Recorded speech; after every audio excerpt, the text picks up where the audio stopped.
Hi, Stick Together Tribe. It's Nick joining you today for what we're calling a mini pod, which is basically a 10 or 15-minute little conversation with Cain Taylor, who's been a member of the Stick Together Tribe now for 6 months. I think it's been, or no, maybe the beginning of the season, right? Eight? I think it was November. November, yeah, yeah. So, Cain, I know that we've been in contact now for several months now through your journey of hanging up the skates because of concussion and all of the symptoms that have gone along with it. But we've been trying to do some kind of podcast or a talk for a while now, and really your symptoms haven't been getting a lot better. But the need to try to start to talk to people as we end a season, going into the off season, to give some players of the Stick Together Tribe, because this is where this is going, just an idea of what your journey's been like. So I know we were trying to do about 5 or 10 minutes because you do have headaches, you do have some problem with your visions and putting words together. So let's just try our best, all right, brother, of giving people an update about how your journey is going. Okay. Yeah, let's go for it. So let's just first of all talk about how you and I got in contact. In that it was just like I think you were thinking about maybe you had been on the ice. You were thinking about playing this season, and we started talking because of your challenges with concussions. Let's just talk about the beginning of the year and how you were feeling with your concussions. Yeah, so I actually heard you on what is podcast on 4th Hour Accounting, and you were talking about stuff, and I know I was dealing with like headaches and like concentrating and some memory issues uh, for well over a year, and I didn't really think it was linked to concussion. Then thinking back, I never recovered. So like last season, I had a concussion. Kind of knew I had one, but played a week later and got hit in the head again twice that game when I already had a concussion. So I never fully recovered, I don't think. And then that's when I shot you a message, and we've been in contact since. And then obviously mid-December, I got another hit to the head, and I was just like, "Fuck's sake! Like this is getting over here. Like if I carry on playing, then I'm gonna have some real issues. Like probably even worse than what I've had past few months." Hmm. And let's be honest with people, it's been a miserable last few months for you. You've been in the hospitals trying to get support. We have had some good success with Ian Cooper and the Benevolent Fund being able to help support a bit, and a lot of the guys with Retribe have been reaching out to you, and I know you every week you join our weekly meeting, and Misha Jervis has talked about concussions, so you've been supported the best way that we know how. But really, Cain, I mean, like, let's talk. How much money were you earning as a hockey player? The past team I'm playing for, fuck all. Right. So you're out there putting your body on the line like every hockey player does. No one's looking for sympathy, right? But putting your player on the line. And inside of you, what kind of player were you? And what made you want to keep playing when you knew you were getting dinged in the head? What type player was I? Anyone that's played like with us or against us, just like knows, like kind of in your face. Like I grew up watching. I went tough at all, but I like to play like on on the edge. I could skate and scar and that, but tried doing a little bit of everything, and you know what it's like being an hockey player. You can't get you off the ice, can you? Mm. It's one of them like you just think, oh, concussion, you'll have a headache for maybe a week or so. Symptoms are gone. It's get back out there and get back playing. Then further down the line, when you realise that you're having symptoms that affect your daily life, then you start to realise like how serious these head injuries actually are. Yeah. And like I say, you know, you're out there playing for no money, sometimes some expenses, sometimes 20 quid, 50 quid here or anything, which is the majority of what players in the UK receive, which is, you know, very little compensation for putting your body on the line the way that you do. Was anyone forcing you to get on the ice? Was it always just something inside of you? Where did your teams know that you had concussions? Was there any protocol for you to follow? Yeah, but it's one of them. It's you don't let people know you're hurt, and it's deep down. I think any hockey player, if you're injured, you don't always let the medical and training staff or your coaches know that you're hurt. So it's you kind of keep it to yourself Hmm. and get back out there. That there's sometimes I was through playing over the years, I've been so banged up. I've said to myself, like, there's no chance I can play for the next couple of weeks.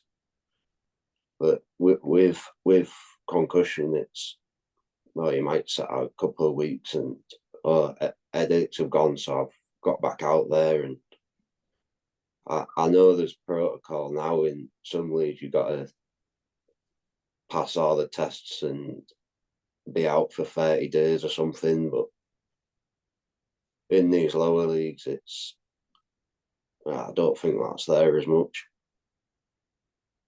Did anybody on your teams, you know, in the leadership role know that you were getting concussions? Uh, no one but me knew how many I'd sort of had. Like I went having that many, I knew when I had one, but as I said, I didn't take it somewhat seriously. You just think, oh, just had my bell rang tonight, or I'll be all right tomorrow, or I'll be all right. Uh, but by the time next week rolls around,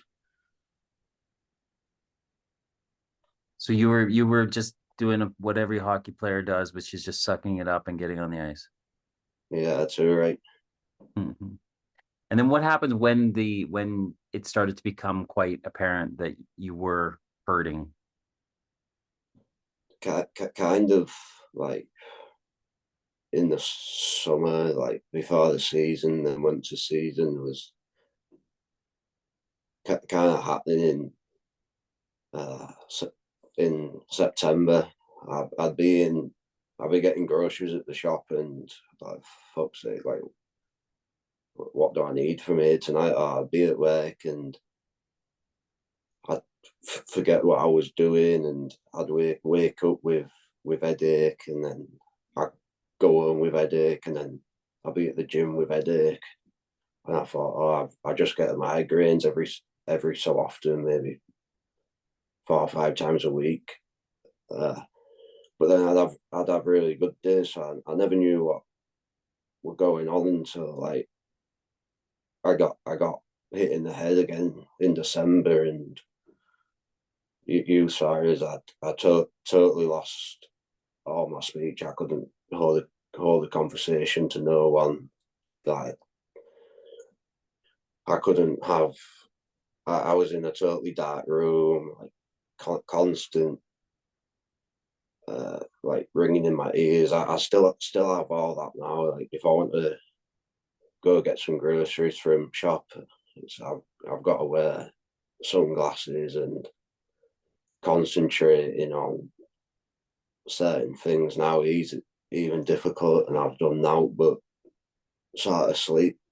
for the past 4 or 5 months, just got no energy, and but by the time I go to bed, like the ringing in my ears and the migraines and headaches and neck pain is just sort of unbearable. And you also, I've noticed, like you've had mood swings. So you've been quite short, like you've been quick to temper, you've been emotional.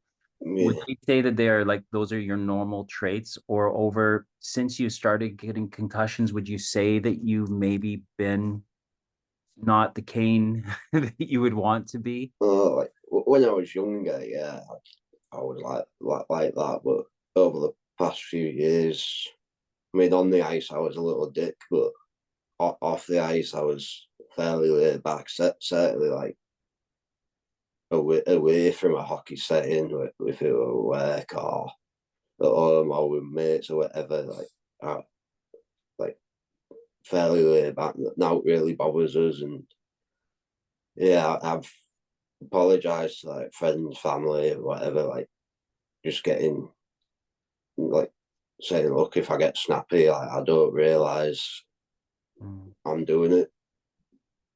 yeah. I think that's something that I would like people to hear is that s- concussions give off certain symptoms along the way, and some are visible, some are noticeable, and then others go, oh, he's having a bad day, he's grumpy, his girlfriend broke up with him. Like there's all these kind of things that they're people are going to pass off excuses for people's short-temperedness, their emotional state, their inability to interact or remember certain things. And so I want people to hear that symptoms like that can appear before the headaches, before the dizziness, before the things that actually start to make you feel concerned about concussions and post-concussion syndrome and even CTE. So please, folks, pay attention to things like that. Emotional swings can happen as a symptom of concussions. So we have now been trying to get you support, which is the other thing. You're not a millionaire retired NHL guy that can get into plant medicine, um, like Dan Carcillo, who I admire and I know you've been in touch with. But he's a Stanley Cup winner and has resources at his fingertips with regards to him being looked after by not only himself but the NHL, NHLPA. You don't have a players association or insurance, and the bits and pieces that you've had to do have been quite hard to fill out. We've actually had to try to get you some support filling out um, insurance and applications for certain things to get you some treatment. It has not, your recovery has not been an easy road in It's terms of resources, NHS, etc. Talk about it. like the past 5 months, it's like, yeah, it's like a total gong show with certain people, just self-entitled fucking morons that don't give a fuck. And don't get me wrong, there's a lot of people in UK hockey all over the world are great, like yourself, and there's countless people that are willing to help and give up their free time, or even if they're working, to help. And then unfortunately there's just a minority that don't, and I feel not just me, but and I'm not the first or the last. When you're done playing, that's it. Like it's just like you've just been a number and fill out a roster sheet, and then that's it. So some guys are lucky that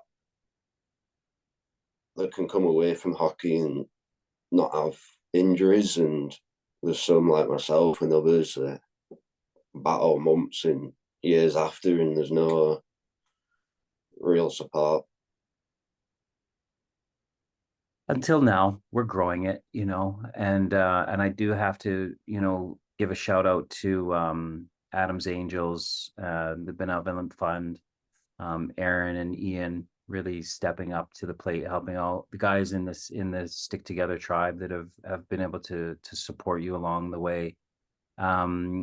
Because yeah, none of us made money to retire off of playing hockey. We all did it for the love of the game, as do 95% of players in the UK. We play, we make a little bit of petrol money, we go to work on a Monday or school on a Monday, and that is the majority of players in hockey in the UK. So, folks, like I've known Cain for almost half a year.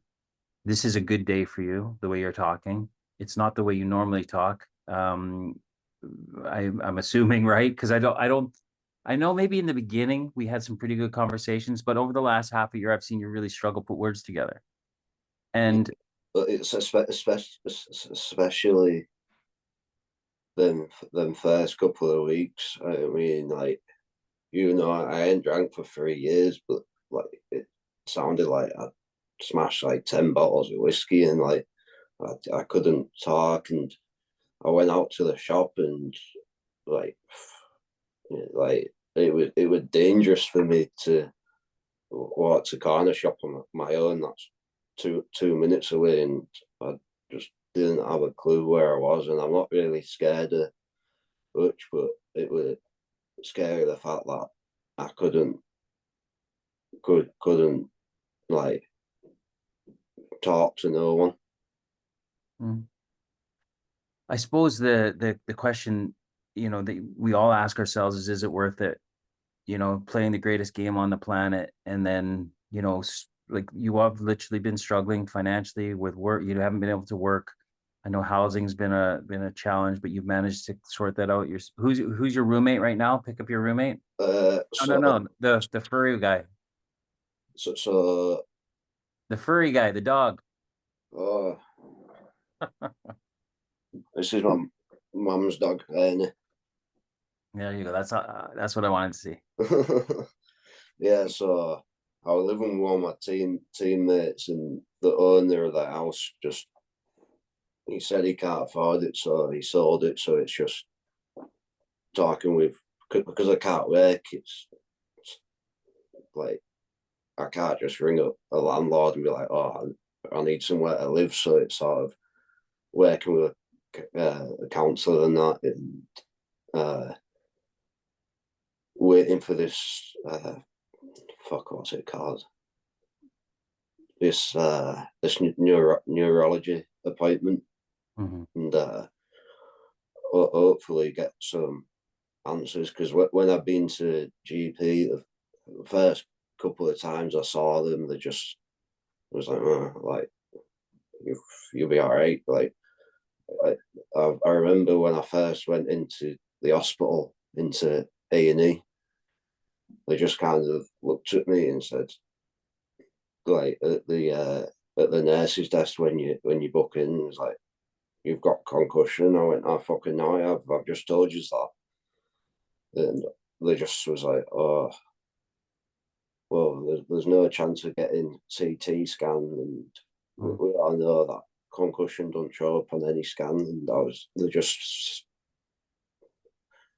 basically told me to fuck off and go home, and I was just, I couldn't even talk at that point to them, and they just didn't take it seriously, whether they don't know enough about concussion, or they just think, oh, you'd be all right in a week or two. And I've with like the news of people dying from that I've dealt with head injuries and that, I think it needs to be taken more seriously. And not that I don't ever want fighting or hitting to come out of the game, but I think the awareness and more shit being done, especially after guys have finished playing, that certainly needs to be better. I think you've nailed it. We need to do better. The game is a beautiful game, and I think that people are learning more about, how to control their bodies and not hitting the head. That side of things is getting better. In the UK, I think a lot of teams have got to look themselves in the mirror and say we need to do better. There is not a strict concussion protocol in place. Cain, we're gonna wrap things up. I know you're struggling now, but I think like guys listening to this, again, ask yourself, like, is it worth it? If you get a concussion, don't push it. Rest, take the 30 days off, tell your team physio, tell your team GM, tell your coach, tell people, and then that makes them accountable. Because if they then ignore you, then they have to answer to somebody for ignoring the fact that you've claimed to have gotten a concussion. It needs to be looked into. We need to start looking after you guys, the players. People need to, as Cain said, we need to start doing better to support players, because this journey that Cain has been on has been, I will be serious. I mean, like, there's times when we've had to make welfare checks, calling 999, 111. It got close to 999, where people have been very, very concerned over Cain's welfare. Because it's dark, guys. People get like this, and then they wonder whether or not, like, going on in life is worth it, because the pain and the suffering just gets too much. So this is an extremely important little mini pod of awareness of Cain. Thank you for, we'll, as you do start your healing journey, we'll get you on for a full 60 minutes. But I just wanted to, we were both talking that it's just a good time right now to let people become more and more aware of and being able to hear and see you, people who've known you for a while. This is 6 months since you've stopped playing, 5-6 months since you've stopped playing, and these are the symptoms that you see and that are manifested through traumatic head injuries. So if anybody has any questions about this, please reach out to us.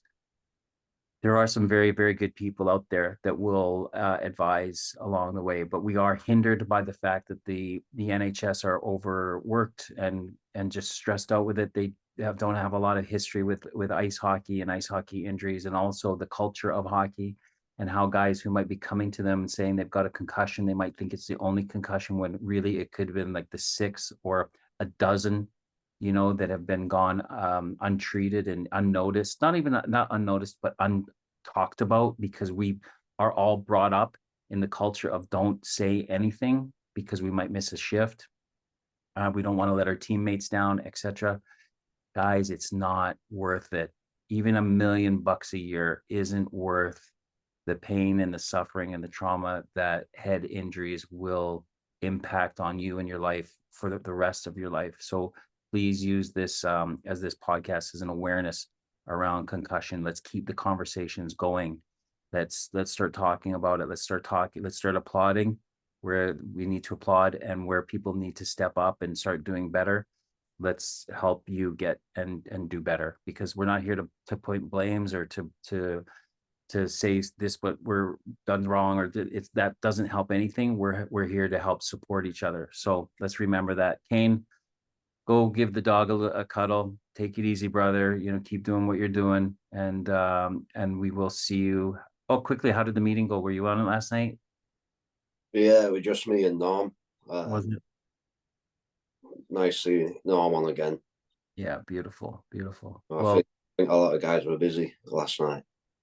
Yeah, it's scheduling. It can be a challenge. I was in the middle of I was flying over Germany at the time, so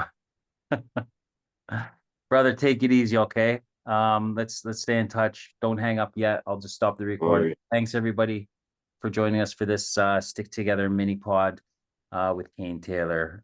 We will bring you a full episode with this guy and talk about how he fell in love with the game and his career, and then this brief stint of life after hockey. It'll be coming up, I imagine, in a few months when he's feeling a bit better. But thanks for take it easy, Cainer. See you later.